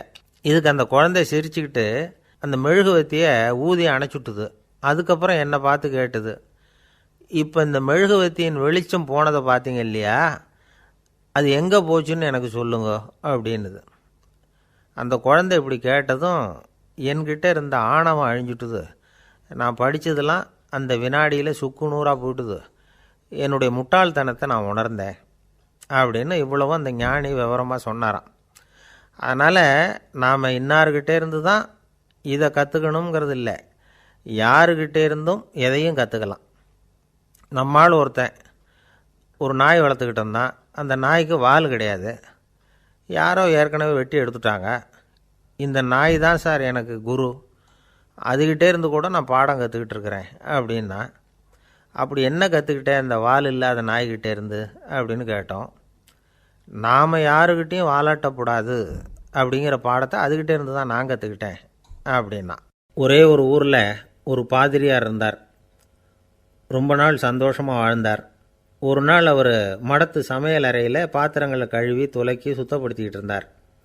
அந்த சமயத்தில் ஒரு தேவதூதன் அவர் முன்னாடி வந்து நின்னான். இவர் நிமிர்ந்து பார்த்தார். ஆண்டவர் என்னை உங்ககிட்ட அனுப்பியிருக்கிறார், பரலோகத்தில் வாசம் செய்யறதுக்கு உங்களுக்கு நேரம் வந்துட்டுது அப்படின்னு நான் அந்த ஆள். ஆண்டவருக்கு என்னோட ஞாபகம் வந்ததுக்கு நன்றி. ஆனாலும் இப்போ இங்கே நீயே பாரு, எவ்வளவு பாண்டங்கள் பாக்கி இருக்குது, இவ்வளவையும் நான் சுத்தப்படுத்த வேண்டியிருக்கு. நான் நன்றி கெட்டவனாக இருக்க விரும்பலை. இந்த பணியை முடிக்கிற வரைக்கும் என்னுடைய பரலோக வாழ்வை தள்ளி வைக்க முடியுமா, நீ என்ன நினைக்கிற அப்படின்னு கேட்டார். தேவதூதன் தனக்கே உரிய விவேகத்தோட அன்போட பாதிரியாரை பார்த்தான். சரி, என்ன செய்யலாம்ங்கிறத அப்புறம் சொல்கிறேன் அப்படின்னு சொல்லிவிட்டு புறப்பட்டு போயிட்டான். ஒரு நாள் அந்த பாதிரியார் தோட்டத்தில் உள்ள களைகளையெல்லாம் ஒரு களை கொத்தியால் கொத்தி களை எடுத்துக்கிட்டு இருக்கிறார். அந்த சமயத்தில் இந்த தேவதூதன் மறுபடியும் அவர் முன்னாடி நிற்கிறான். பாதிரியார் பார்த்தார். இதை பாரு, இந்த தோட்டம் பூராவும் எவ்வளவு களை மண்டி கிடக்கு, பரலோகம் கொஞ்ச காலம் எனக்காக பொறுத்திருக்கலாம்னு நீ நினைக்கிறியா அப்படின்னு கேட்டார். தேவதூதன் சிரிச்சுக்கிட்டே மறுபடியும் மறைஞ்சிட்டான். மறுபடியும் அவர் களை எடுக்கிறது, தானிய களஞ்சியத்துக்கு வர்ணம் பூசுறது, இப்படிப்பட்ட வேலைகளில் ஈடுபட்டிருக்கார். இன்னொரு நாள் ஒரு மருத்துவமனையில் நோயாளிகளை கவனிச்சிக்கிட்டு ரொம்ப தீவிரமாக இருக்கிறார் அந்த பாதிரியார். ஒரு நோயாளியோட தாகத்துக்கு தண்ணீர் கொடுத்துட்டு நிமிர்ந்து பார்க்குறப்போ தேவதூதன் மறுபடியும் அவர் முன்னாடி நிற்கிறான். இந்த தடவை பாதிரியார் தன்னலமற்றவராக பேரன்பை காட்டக்கூடிய வகையில் தன்னுடைய 2 கைகளையும் உயர்த்தியபடி தேவதூதனின் கவனத்தை பிணியால் வாடக்கூடிய நோயாளிகளின் பக்கம் திருப்பினாராம். தேவதூதன் ஒன்றும் சொல்லலை, மறைஞ்சிட்டான். அன்னைக்கு சாயந்தரம் பாதிரியார் மடத்தில் உள்ள தன்னுடைய அறைக்கு போய் இளைப்பாறினார். யோசித்து பார்த்தார். தேவதூதனையும் தேவதூதனின் விருப்பத்தையும் பல நாள் தள்ளி போட்டு வந்ததையும் அவர் ரொம்ப நினச்சி பார்த்தார். திடீர்னு தான் முதுமை அடைகிறதையும் சோர்வு அடைகிறதையும் உணர்ந்தார். ஆண்டவரை நினச்சார். ஆண்டவரே, உம்முடைய தூதனை மறுபடியும் என்கிட்ட அனுப்புனா நான் சந்திக்கிறதுக்கு ஆவலாக இருக்கேன் அப்படின்னு சொல்கிறப்பவே தேவதூதன் பக்கத்தில் நின்னான். பாதிரியார் நிமிர்ந்து பார்த்தார். நீ இப்போவே என்னை அழைச்சிக்கிட்டு போக விரும்பினா நான் பரலோகத்துக்கு வர்றதுக்கு தயாராக இருக்கேன்னார். தேவதூதன் அந்த பாதிரியாரை அன்போடவும் விவேகத்தோடவும் பார்த்து, நீங்கள் என் கூட பரலோகத்துக்கு வர்ற தயாராக இருக்கிறதா சொல்கிறீங்க, ஆனால் நீங்கள் இது வரைக்கும் வேறு எங்கே இருந்ததா நினைக்கிறீங்க அப்படின்னு நானும். அப்படின்னா இது வரைக்கும் இருந்த இடம்தான் பரலோகம் அப்படிங்கிறத உணர்த்தியிருக்கிறான். பரலோகம்னா என்னென்னு புரிஞ்சுக்கிறதுக்கு இந்த சம்பவம் நமக்கு உதவியாக இருக்குது. தொண்டு செய்கிறத விட பெரிய செயல் வேறு எதுவும் இருக்க முடியாது. அது நம்ம மனசுக்கு கொடுக்குற சுகத்தை வேறு எதுவும் கொடுக்க முடியாது. நாம் தொண்டு செய்கிற இடம் தான் அந்த புண்ணிய இடம். ஆனால் இந்த காலத்துல எல்லாம் நாம் தொண்டு செய்யணும்னு நினச்சி ஏதாவது ஆரம்பித்தா கூட அதை ஒரு மாதிரியாக சுற்றி நின்று வேடிக்கை பார்க்க ஆரம்பிச்சிடுறாங்க. ஒரு பெரியவர் அப்படி தான் ஒரு தொண்டு செஞ்சுக்கிட்டு இருந்தார். ஒரு கோவில் கட்டிக்கிட்டு இருந்தாங்க. அதில் ஒரு இடத்துல ஒரு பலகையை வச்சு ஆணி அடிக்கிற வேலையை செஞ்சுக்கிட்டு இருந்தார் அந்த பெரியவர். ஒரு சின்ன பையன் அதை ரொம்ப ஊக்கமாக அக்கறையாக கவனிச்சிக்கிட்டு இருந்தான். பெரியவர் இதை கவனித்தார். என்னப்பா பார்க்குற, உனக்கும் இது மாதிரி தொண்டு செய்யணும்னு ஆசையாக இருக்கா அப்படின்னு கேட்டார். அதுக்கு அந்த பையன் சொல்கிறான், அப்படி இல்லைங்க, நீங்கள் ஆணி அடிக்கிறப்போ கையில் சுத்தியால் அடிச்சுக்கிட்டா எப்படி துடிப்பீங்க, எப்படி கத்துவீங்கன்னு தெரிஞ்சுக்கிறதுக்காக அதை பார்க்கணும்னு ஆசை, அதுக்காக தான் காத்துக்கிட்டு இருக்கேன் அப்படின்னு நானும். ஒரு அம்மா, அவங்களுக்கு 35 வயசு இருக்கும். குடும்பத்தில் எந்த கஷ்டமும் இல்லை. இருந்தாலும் காரணம் இல்லாமல் பிள்ளைங்க பேரில் கோவப்படுறது, எரிஞ்சு விழுறது அவங்க வழக்கம். பிள்ளைங்க அழும்.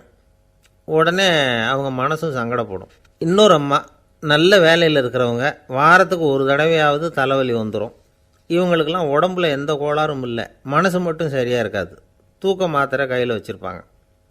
30-35 வயசுடைய பெண்களுக்கு சர்வசாதாரணமாக காணப்படுகிற மனக்கோளாறு இது. இதுக்கு பேர் மனவாட்டம், டிப்ரெஷன், மனமடிவு அப்படின்னு சொல்லலாம். இந்த நோய்க்கு அறிகுறி என்ன தெரியுமா? மனசில் வருத்தமான உணர்வு இருக்கும். அடிக்கடி அழலாம் போல தோணும். முன்னால் எல்லாம் எந்தெந்த செயலில் ஆர்வம் இருந்ததோ அதெல்லாம் குறைஞ்சிரும், அல்லது சுத்தமாகவே ஆர்வம் இல்லாமல் போயிடும். சில பெண்கள் இளம் வயசில் பக்கத்தில் இருக்கிறவங்க கிட்ட கலகலப்பாக பேசுவாங்க, வீட்டை அலங்கரிக்கிறதுல ஆர்வம் இருக்கும். இப்போ அதிலெல்லாம் ஆர்வம் இல்லாமல் போயிடும்.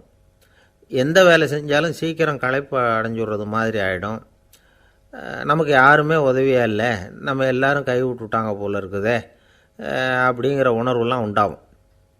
தன்னைத்தானே குறை சொல்லிக்குவாங்க. நாம் தப்பு பண்ணிவிட்டோம் போல் இருக்குதே அப்படின்னு தோணும். குற்றம் பண்ணிட்டதா நினச்சி கஷ்டப்படுவாங்க. பசி இருக்காது, தூக்கத்தில் தொந்தரவு இருக்கும். அடிக்கடி செத்து போடலாங்கிற உணர்வு வரும். தற்கொலை பண்ணிக்கலாங்கிற எண்ணம் உண்டாகும். சில பேர் தற்கொலை முயற்சியில் கூட ஈடுபடுவாங்க. சில பேருக்கு பலவிதமான உடல் வலிகள் இருக்கும், பலவீனம் இருக்கும், சீக்கிரமாக களைப்படைஞ்சு போடுவாங்க. இதெல்லாம் மனவாட்ட நோய்க்கான தன்மைகள். இந்த மனவாட்டம், அதாவது டிப்ரெஷனை 2 வகையாக பிரிக்கலாமா. ஒன்று தானாக உண்டாக்கிக்கிறது, இன்னொன்று எதிர் விளைவை உண்டு பண்ணுகிற அல்லது நரம்பு சம்பந்தப்பட்ட டிப்ரெஷன்.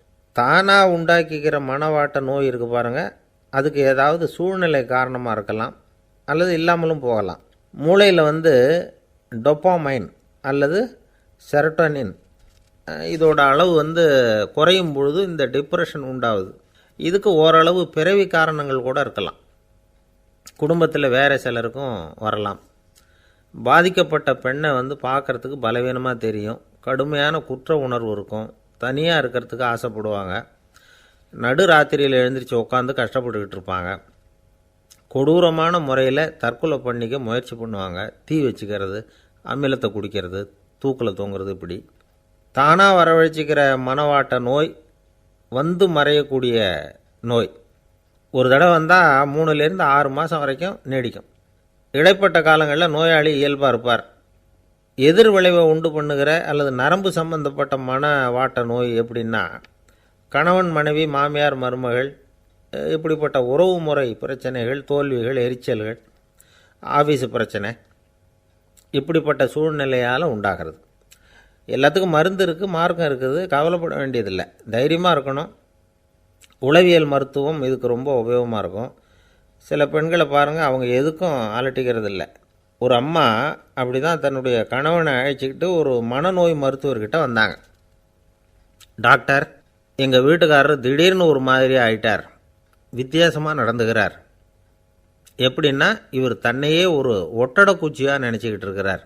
அப்படி நினச்சிக்கிட்டு தன்னுடைய தலையாலேயே வீட்டில் உள்ள ஒட்டடையெல்லாம் தொடச்சிக்கிட்டு இருக்கிறார் அப்படின்னாங்க. எவ்வளவு நாளாக அப்படி இருக்குதுன்னு கேட்டார் டாக்டர். 1 வாரமாக அப்படி இருக்குது அப்படின்னாங்க அந்த அம்மா. அப்படின்னா முன்னாடியே ஏன் அழைச்சிட்டு வரல அப்படின்னு கேட்டார் டாக்டர். வீடு பூரா சுத்தமாகட்டுமேனு பார்த்துக்கிட்டு இருந்தேன் டாக்டர் அப்படின்னாங்களாம் அந்த அம்மா. ஒரு காடு, அங்கே புத்தர் அவர் பாட்டுக்கு நடந்து போய்கிட்டே இருக்கிறார். அவருக்கு பின்னாடி ஒரு குரங்கு, அதுவும் தொடர்ந்து வந்துக்கிட்டே இருக்குது. புத்தர் திரும்பி பார்த்தார். குரங்கு அப்படியே குதித்து உயர எழும்பி ஒரு கிளையில் போய் உக்காந்துது. ஏன் இப்படி பண்ணுறேன்னு கேட்டார் புத்தர். என்னை சாதாரணமாக நினைக்க வேணாம், நான் மகாமந்தி, என்னால் எல்லாம் முடியும், முடியாதுங்கிற வார்த்தையே என்னுடைய அகராதியில் கிடையாது, என்ன வேணும்னாலும் செய்வேன் அப்படின்னுது. அப்படின்னா ஒரு பந்தயம் வச்சுக்கலாமான்னார் இவர். ஓ வச்சுக்கலாமேன்னுது. வேறு ஒன்றும் இல்லை, இப்போ நீ மேலே எழும்பி அந்த கிளையில் உட்காந்தது மாதிரி அங்கேருந்து தாவி என் உள்ளங்கையில் உட்காரணும், அவ்வளவுதான் அப்படின்னார். அப்படி உட்காந்துட்டா என்ன பரிசு அப்படின்னு கேட்டது அது. சொர்க்கத்தில் இருக்கிற மாமன்னன் மரகத சக்கரவர்த்தியை என்னோட இருக்கும்படியாக கூப்பிட்டுக்கிறேன். அந்த சமயத்தில் அவருடைய அரியணை அங்கே காலியாகிடும், நீ அதில் போய் உட்காந்துக்கலாம். பந்தயத்தில் தோத்துட்டா ஒரு கல்ப காலம் இந்த பூமியில் வாழ வேண்டியிருக்கும், அதுக்கு பிறகு தான் என்கிட்ட வர முடியும், என்ன சொல்கிற அப்படின்னார். குரங்குக்கு தாவறது ஒரு பெரிய காரியமா? இது எனக்கு ரொம்ப சாதாரண விஷயம், என்ன இப்போவே தாவட்டுமா அப்படின்னுது. சரின்னு சொல்லி உள்ளங்கையை நீட்டினார். அவருடைய கை தாமரை இலை அளவுக்கு அப்படியே விரிஞ்சுது. குரங்கு சௌகரியமாக உட்கார்றதுக்காக. குரங்கு தாவறதுக்கு தயாராச்சு. அதுக்கு முன்னாடி ஒரு சின்ன யோசனை அதுக்கு. இந்த கிளையிலேருந்து அந்த கைக்கு தாவறது எனக்கு ரொம்ப அற்பமான ஒரு வேலை, இது ரொம்ப சாதாரணம், என்னுடைய கௌரவத்துக்கு இது சரியாக இருக்காது. அதனால் நான் என்ன பண்ண போகிறேன்னா, இங்கேருந்து கிளையிலேருந்து அப்படியே உயர எழும்ப போகிறேன்.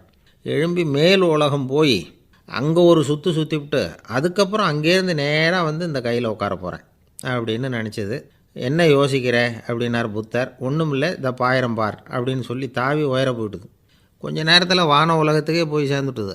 அங்கே போய் பார்த்தா அங்கே ஒரு 5 பளிங்கு தூண்கள் இளம் சிவப்பு நிறத்தில் நின்றுக்கிட்டு இருக்குது. குரங்கு நினச்சிக்கிட்டது, புத்தர்கிட்ட போய் இந்த பளிங்கு தூண்களை பார்த்தோம்னு சொன்னால் அப்படியே திகைச்சு போயிடுவார், இந்த தூணில் ஏதாவது அடையாளம் செஞ்சுட்டு போகணும் அப்படின்னு அந்த இடத்துல மிதந்துக்கிட்டே நினச்சிது. உடனே ஒரு தூணில் எழுதிச்சு. என்ன எழுதிச்சுன்னா, ஒரு மகா ஞானி இங்கே வந்துட்டு போகிறார் அப்படின்னு எழுதிச்சு. எழுதிவிட்டு அப்படியே கீழே தாவி புத்தரோட உள்ளங்கையில் உட்காந்துது. எப்படி பார்த்தீங்களா என்னுடைய வேலை? வான உலகத்துக்கே போய் அங்கே இருக்கிற 5 பளிங்கு தூண்களை பார்த்துட்டு அதில் நான் வந்த விவரத்தை எழுதி வச்சுட்டு அதுக்கப்புறம் இங்கே வந்திருக்கிறேன் அப்படின்னுது ரொம்ப பெருமையாக. அப்படியா அப்படின்னார் புத்தர். ஆமாம், சந்தேகமாக இருந்தால் வாங்க, அழைச்சிட்டு போய் காட்டுறேன் அப்படின்னுது அந்த குரங்கு. அதுக்கு தேவையில்லை, அப்படியே கொஞ்சம் கீழே குனிஞ்சு பார்த்து தெரியும் அப்படின்னார் புத்தர். அங்கே பார்த்தா புத்தரோட உள்ளங்கை தெரிஞ்சுது.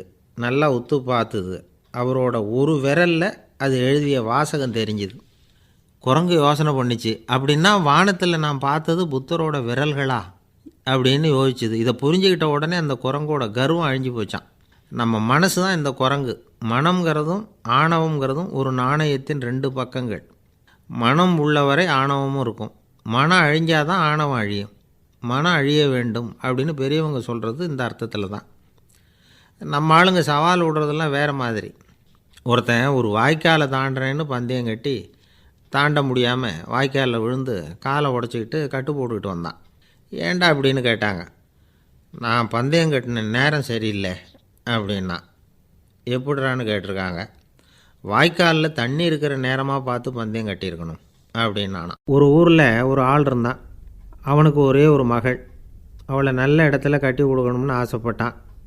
அதுக்காக மாப்பிள்ளை தேடிகிட்டு இருந்தான். அவன் கொஞ்சம் வசதியான ஆள், அதனால் நிறைய பேர் வந்தாங்க. இருந்தாலும் ஒரு நல்ல குணமுள்ள மாப்பிள்ளையாக இருக்கணும் அவன் எதிர்பார்த்தான். அப்படி இருக்கணும்னு தொடர்ந்து முயற்சி பண்ணான். கடைசியாக ஒரு 3 பேர் கிடைச்சாங்க.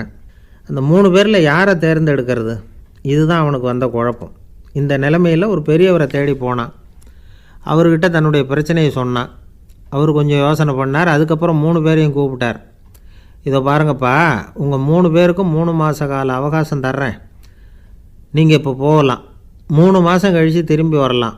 அப்படி வரும்பொழுது இந்த 3 மாத காலத்தில் நீங்கள் செஞ்ச நல்ல காரியம் ஏதாவது ஒன்று சொல்லணும். அதை வச்சு உங்களில் ஒருத்தரை நாங்கள் தேர்ந்தெடுத்துக்கிறோம் அப்படின்னு சொன்னாராம். 3 பேரும் சரின்னு சொல்லிவிட்டு திரும்பி போயிட்டாங்க. 3 மாதம் ஆச்சு. அதுக்கப்புறம் ஒரு நாள் திரும்பி வந்தாங்க. அவர் அவங்கள கூப்பிட்டு உட்கார வச்சார். அப்புறம் கேட்டார், இப்போ சொல்லுங்கள், இந்த 3 மாத காலத்தில் நீங்கள் செஞ்சுருக்கிற ஏதாவது ஒரு நல்ல காரியத்தை சொல்லுங்க அப்படின்னார். முதல்ல ஒருத்தன் எழுந்திரிச்சு நின்னான். ஐயா, எங்கள் அப்பா இறந்த பிறகு அவரோட கணக்கு வழக்குகளை எடுத்து பார்த்துக்கிட்டு இருந்தேன். அவர் ஒரு வியாபாரிகிட்ட 10,000 ரூபா கடன் வாங்கியிருக்கிறதாக எழுதியிருந்தார். அந்த வியாபாரியும் இப்போ உயிரோடு இல்லை. இருந்தாலும் அந்த வியாபாரியோட மகனை தேடி கண்டுபிடிச்சேன். கணக்கு புத்தகத்தை காட்டினேன். எங்கள் அப்பா உங்கள் அப்பா கிட்ட 10,000 ரூபா கடன் வாங்கியிருக்கிறதாக இதை எழுதியிருக்கிறார். அதனால் அதை திருப்பி கொடுக்கறதுக்காக வந்திருக்கிறேன், இந்தாங்க அந்த பணம் அப்படின்னு சொல்லி கொடுத்துட்டு வந்துட்டேன் அப்படின்னு நானும். இதை பெரியவர் கவனமாக கேட்டுக்கிட்டார். அதுக்கப்புறம் 2வது இளைஞன் எழுந்திரிச்சான். ஐயா, நான் போன மாதம் ஒரு நாள் ராத்திரி வேளையில் ஒரு காட்டுப்பாதை வழியாக எங்கள் ஊருக்கு போய்கிட்டு இருந்தேன். அந்த சமயத்தில் அந்த வழியாக வந்துக்கிட்டு இருந்த ஒரு வழிப்போக்கர்கிட்ட 4-5 திருடர்கள் வம்பு வளர்த்து அவர்கிட்ட இருந்த பொருளை எல்லாம் கொள்ளையடிச்சிக்கிட்டு இருந்தாங்க. நான் உடனே ஒரு குச்சியை எடுத்துகிட்டு ஓடினேன். அந்த திருடர்களை அடித்து விரட்டினேன். பொருளையெல்லாம் மீட்டு அந்த வழிப்போக்கர்கிட்ட ஒப்படைச்சேன். அவரை பத்திரமா அழைச்சிட்டு போய் அவர் வீட்டில் விட்டுட்டு வந்தேன் அப்படின்னு நானும். இதையும் பெரியவர் கவனமாக கேட்டுக்கிட்டார். அடுத்தபடியாக 3வது இளைஞன் எழுந்திரிச்சான். ஐயா, போன மாதம் ஒரு நாள் நான் ஒரு மலைப்பாதை வழியாக போய்கிட்டு இருந்தேன். மலைப்பாதை விளிம்பில் ஒரு மதகு கட்டை, அது மேலே ஒரு ஆள் படுத்து தூங்கிட்டு இருந்தான். அந்த பக்கம் தவறி உருண்டு விழுந்திருந்தான்னா அதில் பாதாளம். அது மலையடி வாரத்தில் போய் தான் விழணும், அவ்வளவு பள்ளம். அது தெரியாமல் அவன் பாட்டுக்கு தூங்கிட்டு இருந்தான். நான் உடனே அவன்கிட்ட ஓடி போய் குனிஞ்சு அவன் முகத்தை பார்த்தேன். அப்போ தான் புரிஞ்சுது, அவன் ஏற்கனவே எனக்கு தெரியும். அவனை எனக்கு நிறைய கெடுதல் பண்ணியிருக்கிறான், இடைஞ்சல் கொடுத்தவன். இருந்தாலும் ஐயோ பாவம்னு நினச்சி அவனை எழுப்பி பாதுகாப்பாக வேற ஒரு இடத்துல படுக்க வச்சுட்டு வந்தேன் அப்படின்னு நானும். பெரியவர் இதையும் கேட்டுக்கிட்டார். அதுக்கப்புறம் அவங்க 3 பேரையும் பார்த்து, நீங்கள் போகலாம், நாங்கள் யோசித்து முடிவு பண்ணி உங்களுக்கு சொல்லி அனுப்புகிறோம் அப்படின்னாராம். அந்த இளைஞர்கள் புறப்பட்டு போயிட்டாங்க. அதுக்கப்புறம் அந்த பெண்ணோட அப்பாவை பார்த்து சொன்னார், இந்த 3 பேருமே நல்ல பிள்ளைங்க தான், அதில் ஒன்றும் சந்தேகம் இல்லை. இருந்தாலும் இந்த 3 பேர் செஞ்ச செயல்களையும் ஒப்பிட்டு பார்க்க வேண்டியிருக்கு. முதல் இளைஞன் நேர்மைக்கு எடுத்துக்காட்டாக விளங்குறான். இந்த காலத்தில் இது மாதிரி இளைஞர்களை பார்க்குறது ரொம்ப கஷ்டம்தான். இருந்தாலும் அவன் கடமையை தான் செஞ்சான். 2வது இளைஞன் நல்ல வீரன், தைரியசாலி. ஒரு வீரன் எதை செய்யணுமோ அதைத்தான் இவன் செஞ்சான். இவன் ஒரு லட்சிய மனிதன். 3வது இளைஞன் தன்னுடைய பகைவனுக்கே உதவி செஞ்சுருக்கான். அவன் உயிரை காப்பாற்றியிருக்கிறான். பகைவனுக்கு அருள்வதுங்கிறது ஒரு சாதாரண மனுஷனால் செய்யக்கூடிய காரியம் இல்லை. பகையை மறக்கிறதும் பகைவனுக்கு அருள்வதும் தெய்வீக பண்புகள். அதனால் இவனையே உன்னுடைய மகளுக்கு ஏற்ற மாப்பிள்ளையாக தேர்ந்தெடுக்கலாம் அப்படின்னு சொன்னாங்களாம். ஒரு நல்ல நாளில் அவங்களுக்கு திருமணம் நல்ல விதமாக நடந்து முடிஞ்சுதான். இது சுவாமி சின்மயானந்தர் சொல்லியிருக்கிற ஒரு கதை. இதிலேருந்து நாம் புரிந்து கொள்ள வேண்டிய ஒரு கருத்து, நமக்கு கெடுதல் பண்ணவங்களுக்கும் நாம் நல்லது செய்யணும். ஆனால் நடைமுறையில் அப்படி நம்மளால் செய்ய முடியறதில்ல. அதுதான் சிக்கல். நம்மால் ஒருத்தங்கிட்ட கேட்டேன், ஏண்டா உன்னுடைய பகைவன் ஒருத்தன் அது மாதிரி ஒரு மலைப்பாதை மதகு கட்டையில் படுத்திருந்தா உடனே நீ என்ன நினைப்ப அப்படின்னு கேட்டோம். இது ஒரு அருமையான சந்தர்ப்பம்னு நினைப்பேன் அப்படின்னா. எதுக்குன்னு கேட்டோம். அவனை அந்த பக்கமாக உருட்டி கீழே தள்ளுறதுக்கு அப்படின்னா. ஒருத்தர் ரொம்ப கவலையோடு உட்காந்துருந்தார். எதை பற்றி சார் கவலைப்படுறீங்கன்னு கேட்டோம். எதிர்காலத்தை பற்றி கவலைப்படுறேன்னார். ஏன்னு கேட்டோம். என்ன பண்ணுறதுன்னே தெரியல சார், எதிர்காலம் ஒரே இருட்டாக இருக்குது, பாதையே புரியலன்னார். இன்றைக்கி நம்ம இளைஞர்கள் பல பேருக்கு எதிர்காலம் இருட்டாக தான் தெரியுது. அவங்கெல்லாம் இந்த கதையை கொஞ்சம் கேட்கணும். ஒரு மலை அடிவாரத்தில் ஒரு சின்ன கிராமம். அந்த மலை ரொம்ப உயரமானது. அடர்த்தியாக செடி கொடிகள் மரங்கள் அதில் மண்டி கிடக்குது. பகல் வேளையில் இருட்டாக தான் இருக்கும், அவ்வளோ அடர்த்தி. அந்த மலை உச்சியில் ஒரு கோவில். நாள் ராத்திரியே புறப்பட்டால் தான் காலையில் அந்த கோயிலுக்கு போய் சேர முடியும். கிராமத்து இளைஞன் ஒருத்தன் அந்த மலை உச்சிக்கு போக வேண்டியிருந்தது. கையில் ஒரு விளக்கை எடுத்துக்கிட்டு நாள் ராத்திரியே புறப்பட்டான். புறப்பட்டு போனவன் கிராமத்து எல்லையிலே நின்றுட்டான். ஏன் தெரியுமா? அவன் கையில் இருந்த விளக்கோட வெளிச்சம் 10 அடி தூரத்துக்கு தான் தெரியுது. அது வரைக்கும் தான் பாதை தெளிவாக இருக்குது. அதுக்கு அப்பாலெல்லாம் ஒரே இருட்டாக இருக்குது, பாதை புரியல. இவன் யோசனை பண்ணி பார்த்தான். மனசுக்குள்ள ஒரு சந்தேகம். 10 அடி தூரம் தானே வெளிச்சம் தெரியுது, அப்படின்னா நாம் 10 அடி தூரம் தானே போக முடியும். அதுக்கும் அந்தாண்ட ஒரே இருட்டாக இருக்குதே, அதில் எப்படி நாம் நடந்து போகிறது? நாம் ரொம்ப தூரம் நடந்து போய் ஆகணுமே. அப்படிப்பட்ட நினப்பெல்லாம் அவனுக்கு வந்துவிட்டது. இதுதான் அவன் மனசில் ஏற்பட்ட தயக்கம். இப்படி யோசிச்சுக்கிட்டே அந்த இளம் ஆசாமி புறப்பட்ட இடத்துலையே நின்றுக்கிட்டு இருக்கிறான். அந்த சமயத்தில் ஒரு வயசான பெரியவர் அந்த பக்கமாக வந்தார். அவர் கையில் இதை விட சின்னதாக ஒரு விளக்கு வச்சுருந்தார். அது எப்படின்னா அது ஒரு 5 அடி தூரத்துக்கு தான் வெளிச்சம் காட்டுது. அவ்வளவு சின்ன விளக்கு. அவரும் மலை உச்சிக்கு போகிறதுக்காக தான் வந்துக்கிட்டு இருக்கிறார். அவரை பார்த்து இவன் கேட்டான், என்ன பெரியவரே, இவ்வளவு சின்ன விளக்க வச்சுக்கிட்டு அவ்வளவு தூரத்துக்கு எப்படி மலையேற போகிறீங்க அப்படின்னு கேட்டான். நீ ஏன் இப்படி தயங்கிட்டே நிற்கிறேன்னு கேட்டார் பெரியவர். என்கிட்ட இருக்கிற விளக்கு 10 அடி தூரத்துக்கு தான் பாதையை காட்டுதுன்னா. இப்போ பெரியவர் சொன்னார், தம்பி, உன் கையில் இருக்கிற விளக்கு கொடுக்குற வெளிச்சத்தை வச்சு நீ முதல்ல 10 அடி தூரம் முன்னாடி போ. 10வது அடியில் போய் நின்றுக்கிட்டு பாரு, மறுபடியும் ஒரு 10 அடி தூரத்துக்கு பாதை தெரியும். இப்படி உன் கையில் இருக்கிற விளக்கு தொடர்ந்து வெளிச்சம் காட்டிக்கிட்டே இருக்கும். நீ முன்னேற முன்னேற அந்த வெளிச்சமும் முன்னேறும். அதனால் எத்தனை கிலோமீட்டர் தூரம் வேணும்னாலும் நீ இந்த 10 அடி தூரம் வெளிச்சத்தை வச்சுக்கிட்டே நீ போயிடலாம், புறப்படு அப்படின்னார். இப்போ தான் அந்த பெரியவர் சொன்னது இளைஞனுக்கு பளிச்சுன்னு புரிஞ்சுதான். உடனே உற்சாகமாக புறப்பட்டான், உச்சிக்கு போய் சேர்ந்தான். இந்த கதையிலேருந்து நாம் புரிஞ்சிக்க வேண்டியது என்ன தெரியுமா? நீண்ட கால திட்டம் ஒன்று போடும் பொழுது நமக்கு முன்னாடி இருக்கிறத மறந்துட்டு மனசை போட்டு குழப்பிக்கக்கூடாது. உங்கள் கையில் என்ன இருக்கோ அதுலேயே உங்கள் எதிர்காலம் மறைஞ்சிருக்குது. கண் முன்னாடி தெரியறத வச்சு ஆரம்பிங்க, போக போக வழி தானாக புலப்படும் அப்படிங்கிறார் ஒரு பெரியவர். பெரிய பயணங்களையெல்லாம் இப்படி தான் நடத்த வேண்டியிருக்கும். ஒவ்வொரு அடியாக எடுத்து வச்சா ஓடி போய் சேர்ந்து விடலாம். மலைச்சி போய் நின்றுட்டா நின்றுக்கிட்டே இருக்க வேண்டியது தான். நம்ம ஆள்லாம் ரொம்ப மோசம்.